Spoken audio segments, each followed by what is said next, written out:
Okay, let's unpack this. Imagine a leader who didn't just conquer lands, Right.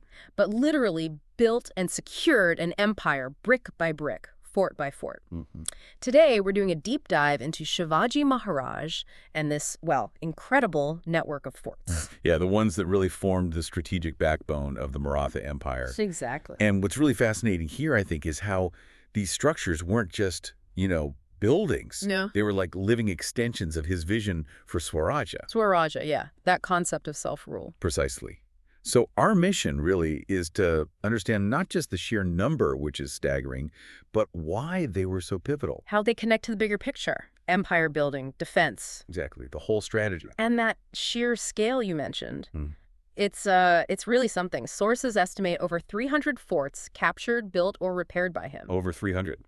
That implies such dedication, such foresight. It almost makes you wonder, well, did the man ever sleep? Ah, it does, doesn't it? Yeah. And while that 300-plus figure paints this, huge picture of ambition, around 111 forts are actually confirmed in historical documents, as directly under his control during his reign. Okay, so 111 confirmed versus over 300 estimated. That difference. What does that tell us? Well, it's not just numbers. I think it highlights the dynamic nature of it all back then.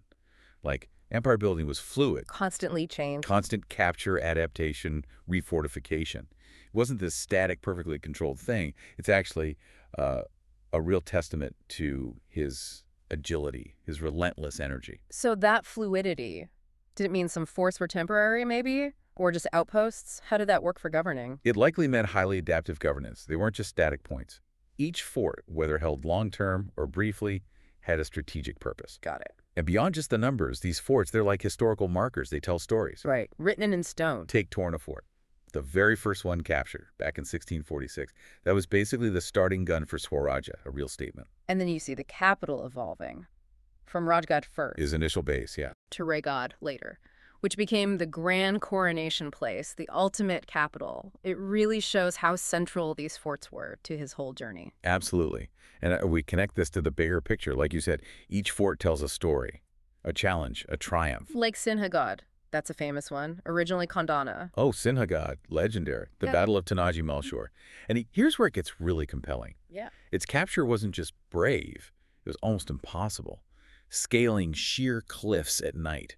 It became this huge symbol of sacrifice, Wow. showing how one fort could embody the spirit of the whole movement. Then there's Prachandgad, The Afzal Khan battle site, crucial victory. hugely crucial, and even Shivneri Fort, his birthplace, immense symbolic value. So these weren't just defensive points, they were admin centers, key moments. Exactly, strategic points for administration, defense, and these pivotal life events and campaigns. But his brilliance wasn't just the number of forts, was it? It was how he thought about them. That's the key insight, I think. He didn't just build, he strategically designed a whole network, classified them.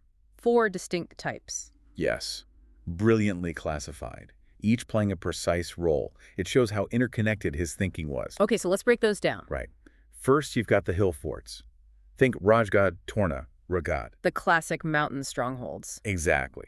Great for surveillance, obviously, but also incredibly tough to attack. They forced enemies to split up, spend huge resources. It changed siege warfare. Makes sense. High ground advantage. Then second, the sea forts, like Sindhudurg, Bijapur. Controlling the coast. Crucial for naval power, protecting trade routes. Hmm. And Sindhudurg is interesting. Shivaji actually built that one himself. Shows he really understood maritime strategy. Okay, hill, sea, what else? Third, forest forts. Think Prachandgad again, or Vasota. Hidden away, blending into the terrain. Perfect for guerrilla tactics, ambushes. Perfect. Ideal for ambush defense, using the landscape itself as a weapon. And finally, fourth, the trade route forts. Like Loagad, Purandar. Yep, Tacona too.